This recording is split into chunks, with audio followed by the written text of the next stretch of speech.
Thanks so much, Greg. And you know, I do want to publicly thank you as well for the amazing work that you've done on behalf of the SUPERCLUSTER here in British Columbia. I also want to thank the organizers for this great conference. It's a really exciting time for technology in British Columbia. I'm really looking forward to talking to Kim, but to just kind of lay the ground today, I'm going to talk a little bit about the topic of harnessing the power of big data. As I've mentioned, as was mentioned, I'm the Vice President Research and International at Simon Fraser University. And in that capacity, I get to lead 2 strategic initiatives for the university. And I'm going to be describing those a little bit today. But I do want to say this is really emphasize what an exciting time it is for us here at the Tech Summit.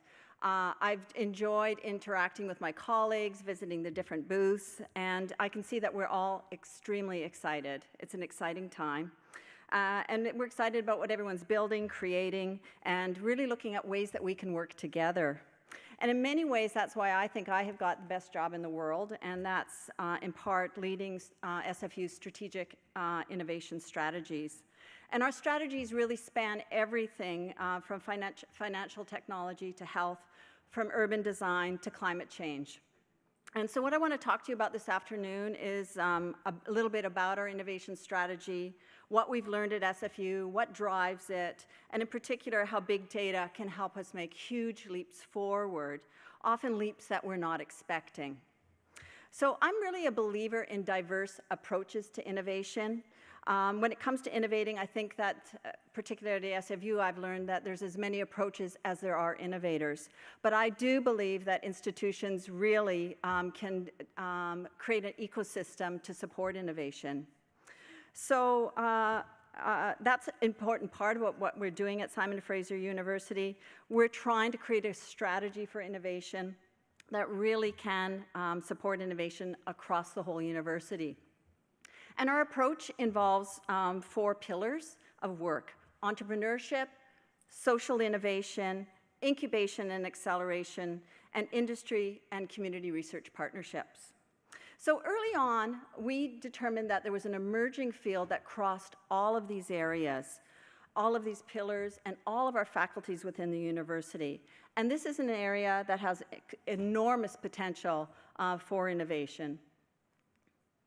And that's big data.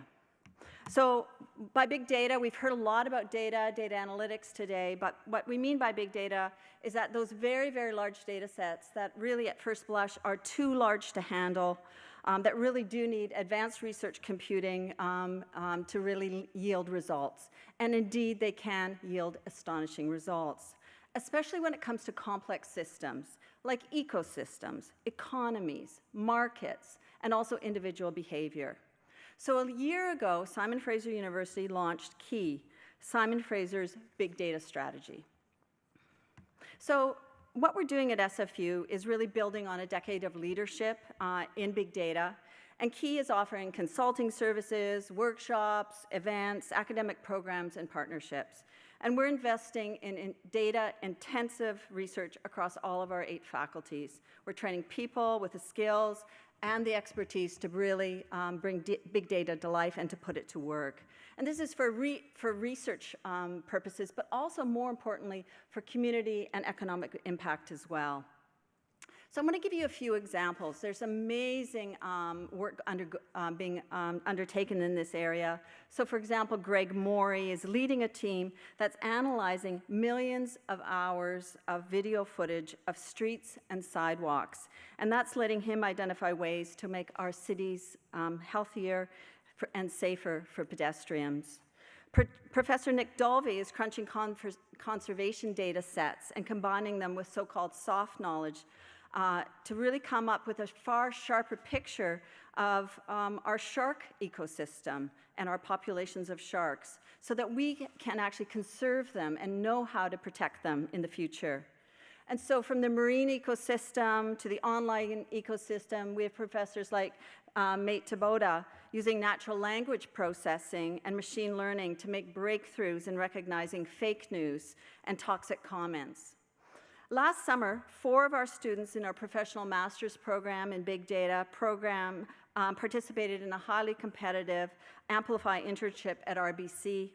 And they created a fraud early detection solution that really helped to solve a key problem that RBC and indeed many other financial institutions are facing.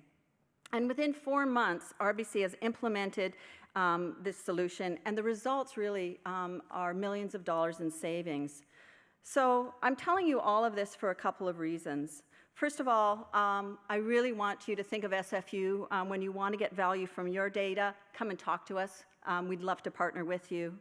But beyond that, I really want to convey the breadth, the extreme breadth of opportunity in terms of big data.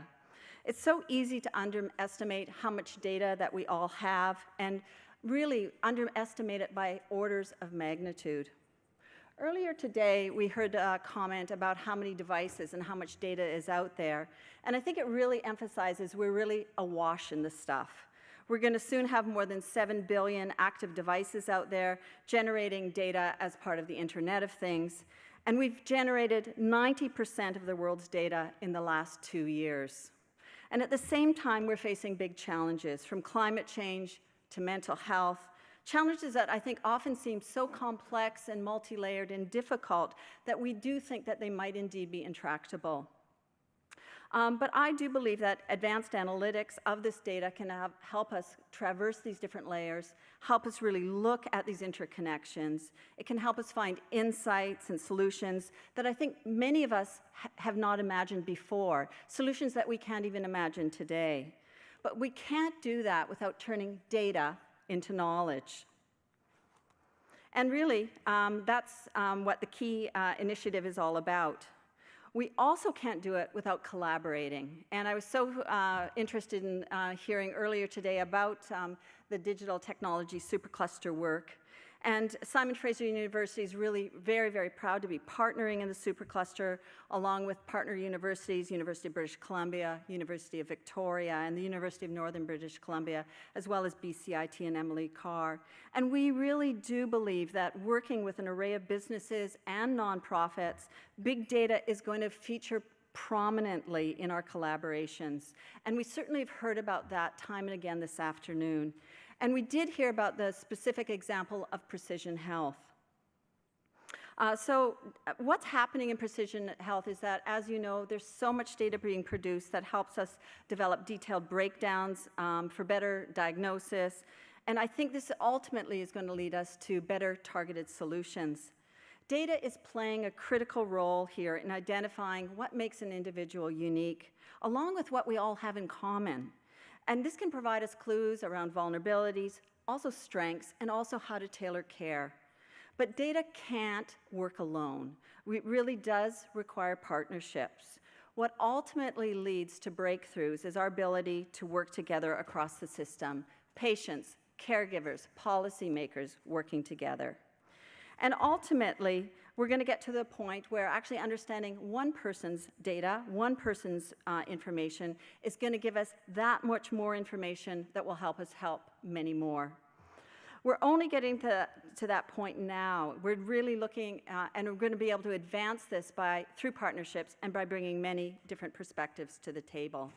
We heard earlier today about Marian Sadagi's MedOptima mole app that's generating images of moles that can be pooled and can actually contribute to big data. At SFU, we have Professor Gaza Harmani working on automatically interpreting medical imaging. And we have Professor Farazan looking at virtual and augmented reality and big data for mental health. So I think you can begin to see the opportunities really are immense. So one thing I really want to emphasize, though, is that while the possibilities are exciting, I think the responsibility is also really key for us. Now, I would say right now the dominant discourse related to big data for some people is pretty dire. People are concerned about invasions of privacy. They're concerned about psychological manipulation, gross interference in national elections, et cetera. And I don't think that's the whole picture, not by a long shot. But the truth is, big data is going to be disruptive, and not all of those disruptions or those disruptors are benign. So Key at SFU has another important role to play, every bit as important as developing the skills we impart and the partnerships that we form, and that's the conversations that we convene. The ethical debates that we're going to wade into together, the dialogues that we're going to have over entities like the Cambridge Analyticas of this world. Our students have been learning about ethics and security from many sources. One such source was Edward Snowden, who spoke at the SFU's President's Dream Colloquium. Another amazing source soon to join SFU is Wendy Chun, joining SFU as a Canada 150 Research Chair. She's going to hold a chair in new media, and she hopes to develop coalitions that can help create new approaches to digital democracy. And at the heart of all of these conversations that we need to hold really is what I think to be an ancient question. It's really at the heart of technology ethics today, and that question is, just because we can, should we? And the answer isn't simple, and I think that's probably good. But I think it's a question that's well worth struggling over. We need to think about innovation. We have to think about the implications. And I would say that we really do need to come down firmly on the side of innovation and opportunity. We don't know what the future holds, but I can tell you that SFU, we're working hard to be at the forefront. So it's thrilling to see students enrolling in our professional master's program in big data and data science, and the data science undergraduate major. And we have a new visual computing master's program recently developed. I really can't wait to see what these students get up to. They are in high demand, and indeed, they're changing the world. And what they will create and harness in relation to big data remains to be seen. I'm really excited by the promise also of open innovation, how knocking down silos and walls and working together can jumpstart innovation in unexpected places. So even as individuals, and I would say especially as individuals, we all have a key role to play as contributors of data, as consumers of data, but also as guardians of our data. But fundamentally, all of us have a responsibility to ensure that, that data actually yields value for all of us. Economic value, to be sure, but also social value and environmental value. So I'm going to leave you with one last thought before I join Kim on the comfortable chairs over here, and that relates to the future. We've heard a little bit about quantum computing, and full-bore quantum computing is perhaps 5 years away. And it's moving really from a researcher's playground to a mainstream tool. And we need to be ready for that. It's an area where SFU has particular expertise. And I will say that once quantum computing leaves the labs and hits the streets, our capacity for data analysis and insight is going to expand exponentially. So we need to be ready. We need to be ready for that moment, technically, yes, but also ethically. Getting ready for that moment, as well as for all of the innovative moments that lie ahead in relation to big data, is something that I'm really excited about. It's work that I look forward to continuing to do with many of the partners. Many of you are in the room today, and with the incredible team at Simon Fraser University, also many of whom are in the room today. So thank you very, very much.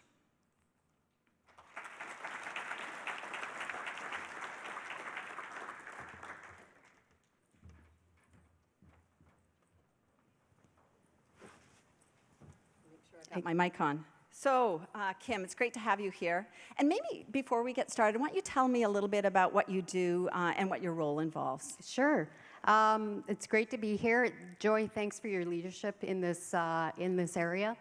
I work at Telus. I've been at Telus for a number of years, too many to reveal here without revealing my age, but I currently work with the Internet of Things team and focused on business development. So it's a really exciting field to be in, and we're doing some really interesting things with the digital supercluster, as well as just leveraging the potential of big data and IoT.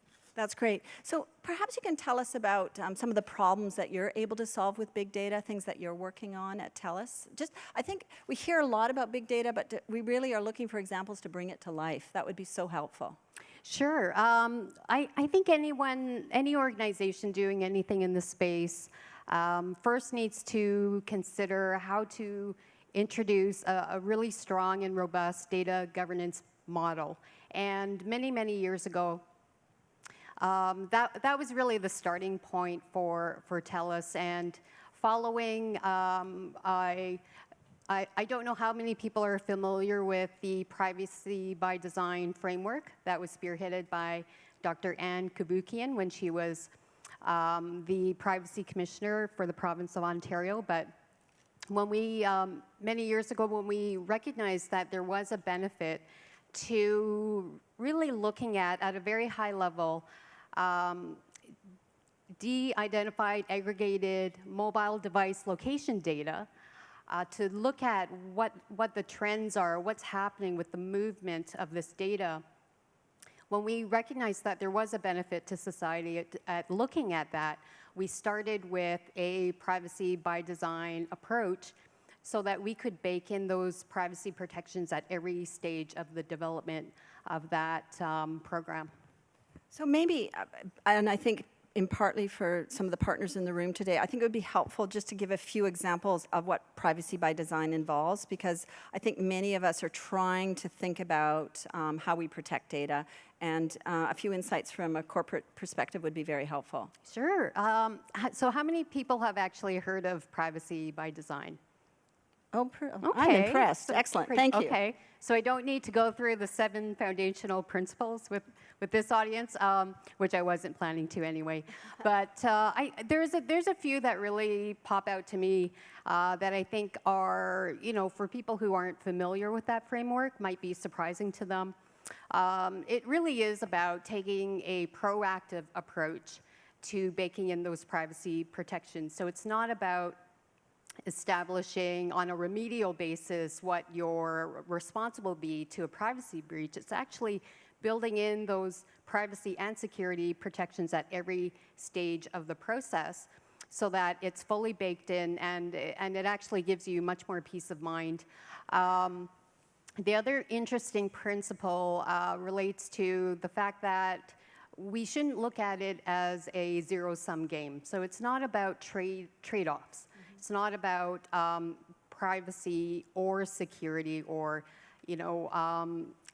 commercialization or privacy. It's actually possible, and the framework talks about looking at it from more of a win-win situation. So it's about how do we bring the benefits to the public, to society, of trying to grapple and deal with these concerns over privacy and security so that we can realize those benefits. So just again, to help me paint a sharper picture, what kind of data right now is Telus generating?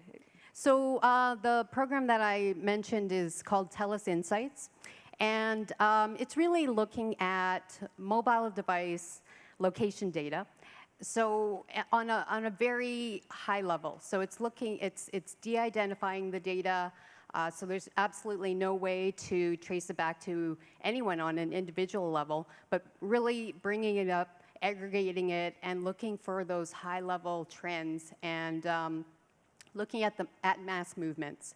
So I think thinking about its application, probably the easiest analogy is to think about actual traffic, and in fact, that is when you start to think about the potential there, it becomes very easy to recognize what the benefits are from planning and decision-making process.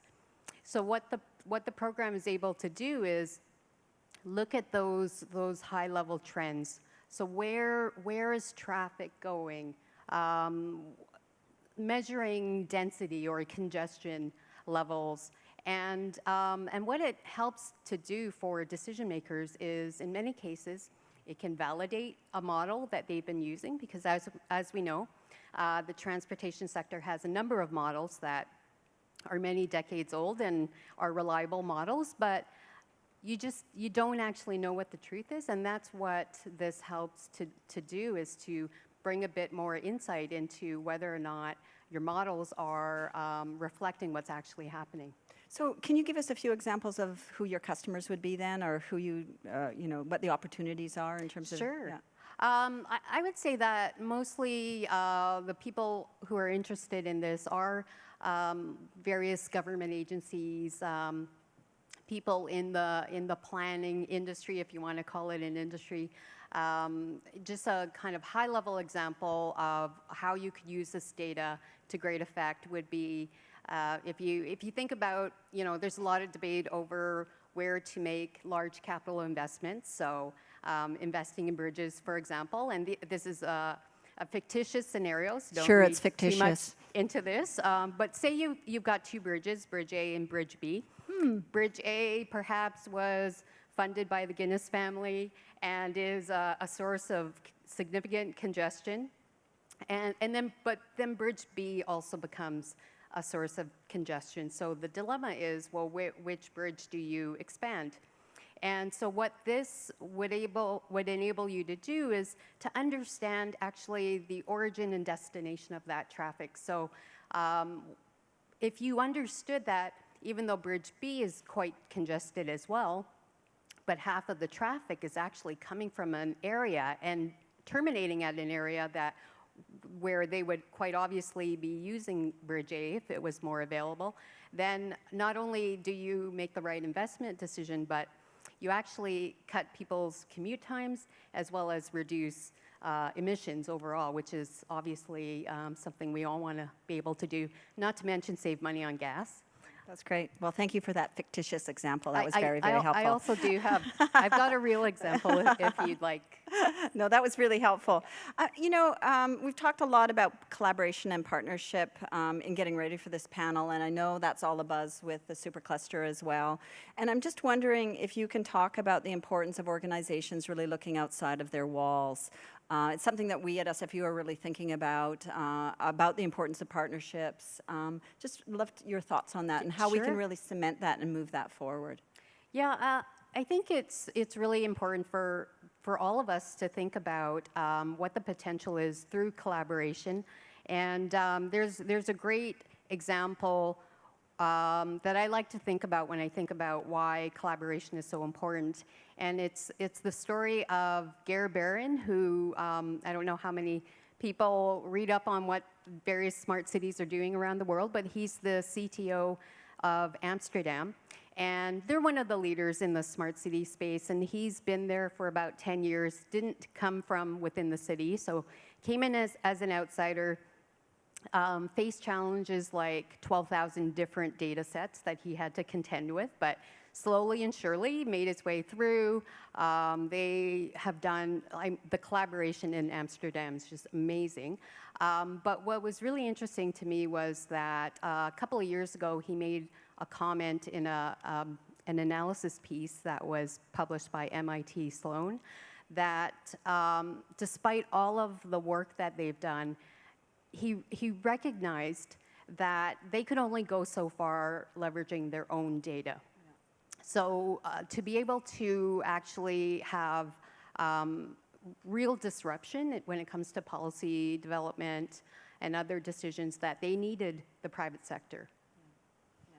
You know, it's so interesting because even this morning or early this afternoon, we were talking about precision health and this idea of pooling health data. There are just so many challenges in terms of trying to move forward and to partner in relation to this. I know at Simon Fraser University, for example, we've had collaborations, for example, with the RCMP, where we've had to go through really rigorous procedures to ensure that their data is highly secure, indeed that it's locked in separate spaces, that only can be accessed through bioidentifiers, et cetera. So it's really important if we are going to partner to think about how we can really reassure one another that data will be kept secure. And I think that's going to be a big challenge for all of us moving forward. I know that's something you've thought about in terms of privacy by design, and just wondering, how are we going to collaborate? It's going to be tough. Yeah, it definitely won't be easy. I know the panel before us and earlier speakers in the day talked about just the challenge of how do you actually aggregate data across disparate systems, and just the mechanics of it. But as well on the collaboration side, I know at Telus we're very selective about who we partner with. So it's not a case of somebody pitching up and we'll work with them. Actually, we will screen very carefully any organization we work with because of the nature of the data, and I think that is part of the answer. So one part of the answer is to really embrace those privacy by design principles, because that offers you by giving you a structured process, that gives you a way to ensure that you do build in those protections according to the design of your product. So in your example, talking about the RCMP, that's when, in some cases, you may need to physically wall off your data, and that's appropriate.